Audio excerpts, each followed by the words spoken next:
Damien Chazelle. Damien Chazelle, c'est un jeune homme de 35 ans dont je pense vous avez tous forcément déjà entendu parler ou vu un de ses films. Que ce soit son premier succès, mais qui est en réalité son second long métrage, à savoir Whiplash sorti en 2014, ou encore La La Land en 2017. Damien Chazelle a marqué le cinéma en seulement 2 longs métrages et continue de le marquer encore actuellement.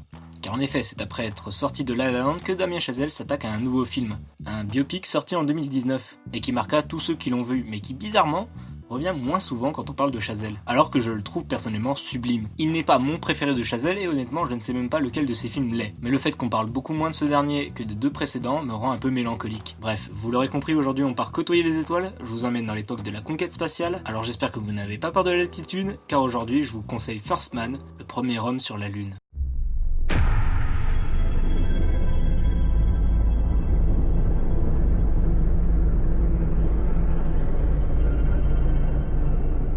Tu es sûr? Oui, c'est une belle aventure. Le premier homme sur la Lune. T'imagines un peu? La mission qu'on a choisie est si difficile. Elle exige un tel niveau d'avancée technologique qu'on va être obligé de repartir à zéro. On va y aller.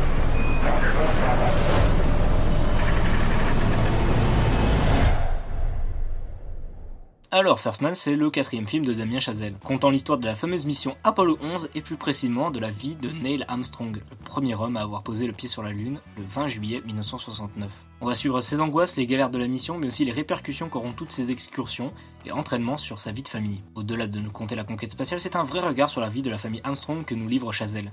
On quitte ici la vie d'artiste traitée dans les 2 précédents longs métrages de Chazelle, mais on ne quitte pas malgré tout les thèmes du jeune réalisateur franco-américain. Comme le courage et la persévérance nécessaires pour aller au bout de nos rêves malgré les sacrifices faits pour y arriver. Et pour moi, First Man est le film qui représente le mieux la notion de sacrifice pour aller au bout de ses objectifs dans le cinéma de Damien Chazelle. Car pour arriver à la Lune, il y aura des embûches, autant matérielles que personnelles. First Man fait partie de ces biopics comme The Walk ou Pentagon Papers, qui nous content une histoire dont on connaît la finalité, mais qui arrive malgré tout à y insuffler une véritable tension tout du long. Bien évidemment, qui dit biopic sur Neil Armstrong, dit création des décors et des engins spatials, et pour le coup Chazelle a voulu que tout soit recréé au millimètre près, ce qui a dû bien gêner les acteurs et les cadreurs durant le tournage. Mais ça fonctionne, couplé à la photographie absolument sublime, tout cela nous offre des moments de contemplation d'une beauté inimaginable, où le silence règne et où tout ce que l'on entend, c'est notre propre souffle, ainsi que les palpitations de notre cœur.